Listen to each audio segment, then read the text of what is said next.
वल्मुरसलीन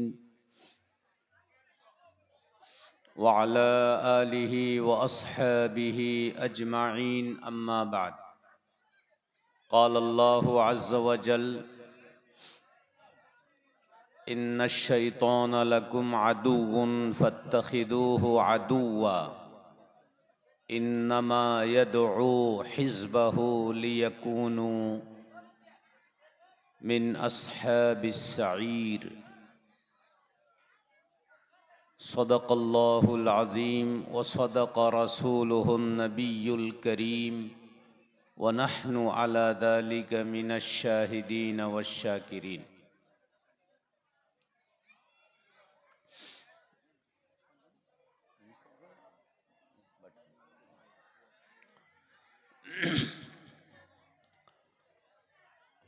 मेरे भाइयों, बुज़ुर्गों और दोस्तों और मेरी माँओं और बहनों, बात जितनी होने की थी वो हो गई है। अल्हम्दुलिल्लाह, थोड़े वक्त के अंदर इतनी बात आ चुकी है कि अब उन बातों के बाद फिर और कोई बात बाकी नहीं रह जाती। आप लोगों की आदत खसलत के मुताबिक जितनी बातें आनी थी वो खुलकर आ गई हैं। लिहाजा मैं और बात लंबी नहीं करूँगा। रात भी काफ़ी हो चुकी है और इत्तेफाक से सर्दी भी थोड़ी है। मैं बस 2-5 मिनट बात करके इंशाअल्लाह दुआ कर दूंगा। मेरे भाइयों, मेरे बुज़ुर्गों और दोस्तों, दोनों मेहमानों ने यहाँ के माहौल के एतबार से और आप लोगों के मिजाज के एतबार से जो बातें होनी चाहिए वही बातें अल्लाह ताला ने उनकी ज़ुबानों से निकाली। बिल्कुल सच है।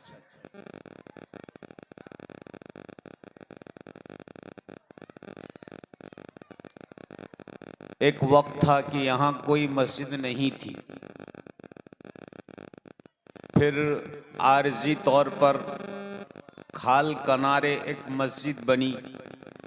हमारे मरहूम हाजी फैजुद्दीन साहब, अल्लाह उनकी कब्र को नूर से भर दे, उन्होंने नाम रखा फारूकी नमाज गाह।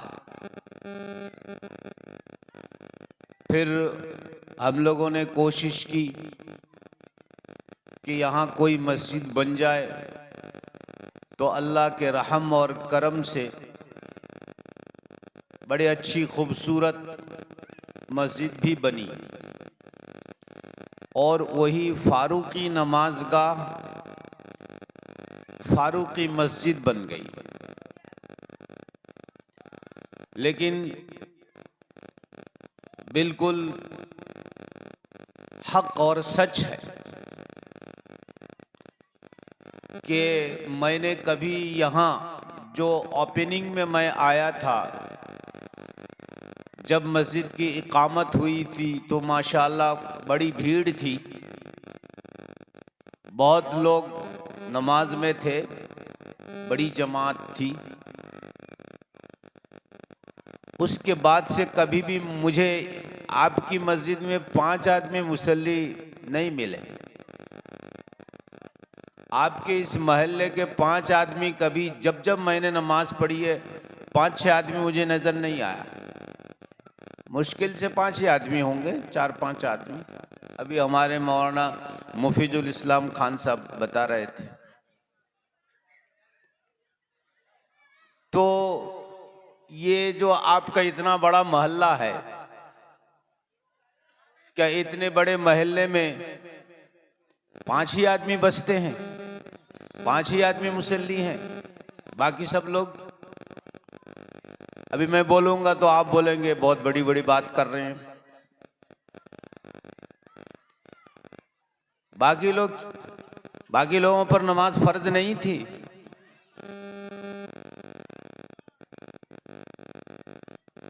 बाकी सब लोग क्या हैं, हिजड़े हैं क्या? इन पर नमाज नहीं है, रोजे नहीं है।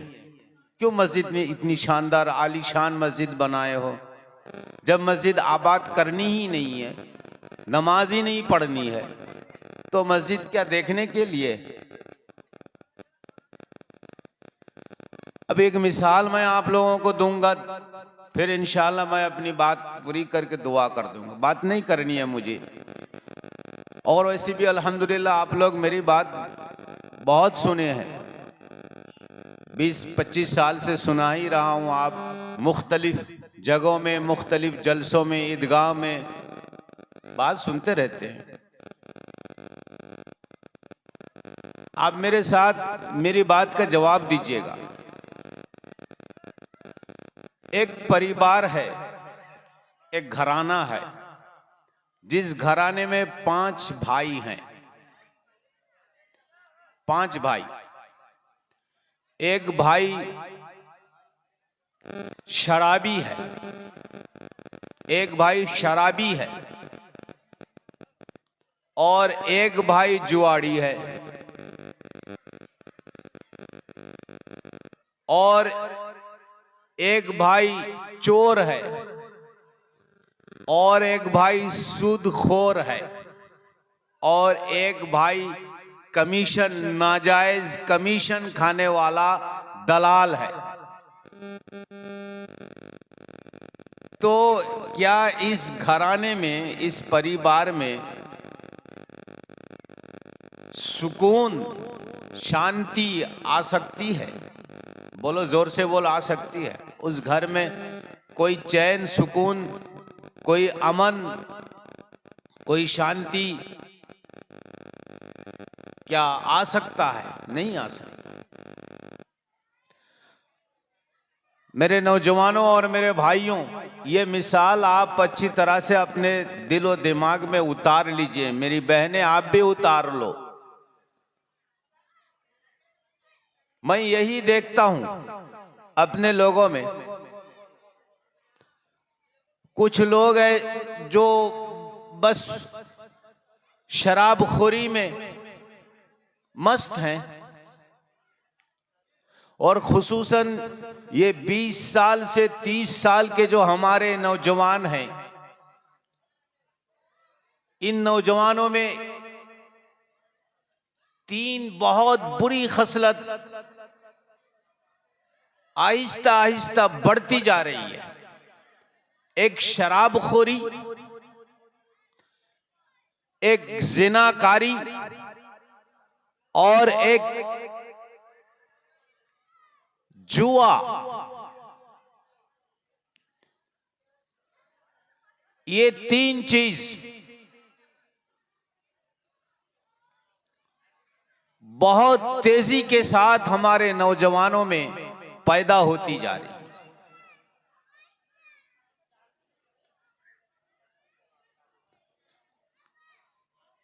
आहिस्ता आहिस्ता शराब के साथ जुआ भी आम हो गया है।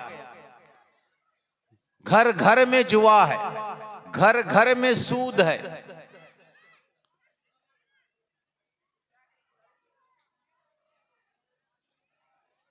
तो एक तबका लोगों का, मैं नौजवानों का देखता हूं कि जो शराब में चूर चूर है। एक तबका जुआ में मस्त है, जुआ खेल रहे हैं, लाखों रुपया बर्बाद कर रहे हैं।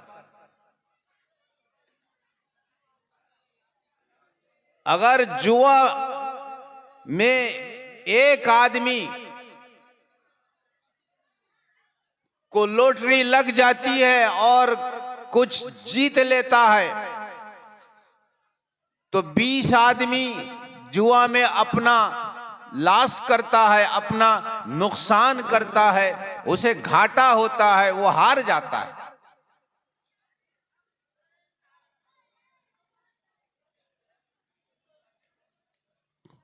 और कुछ लोग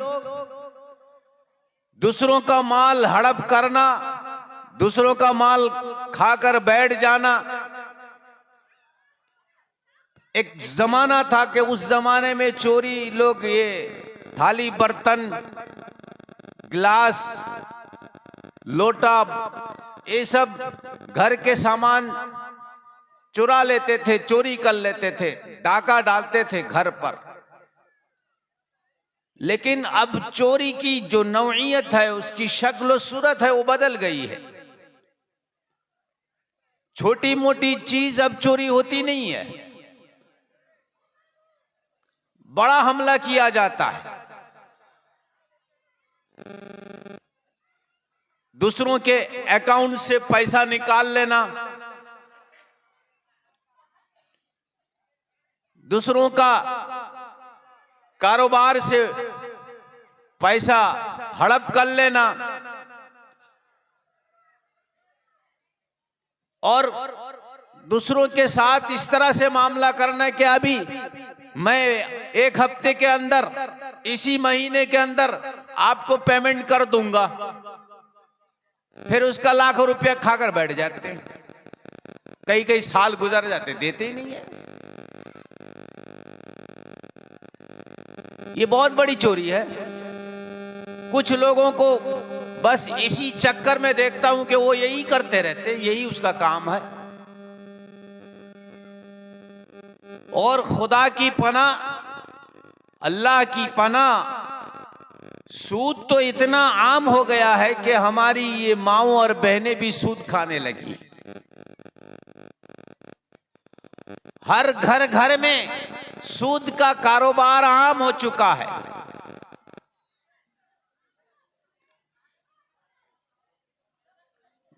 आज हर मोहल्ला में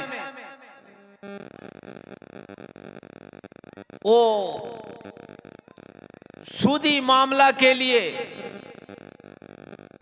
वो जो पैसे लोन देते हैं, हमारी औरतों को भी क्या बंधक लोन वगैरह देते हैं, और ये हमारी माँ और बहनें 20-20 हजार 50-50 हजार रुपया लोन लेने के लिए इस तरह से उनका हर महीने में ये मामला चलता रहता है।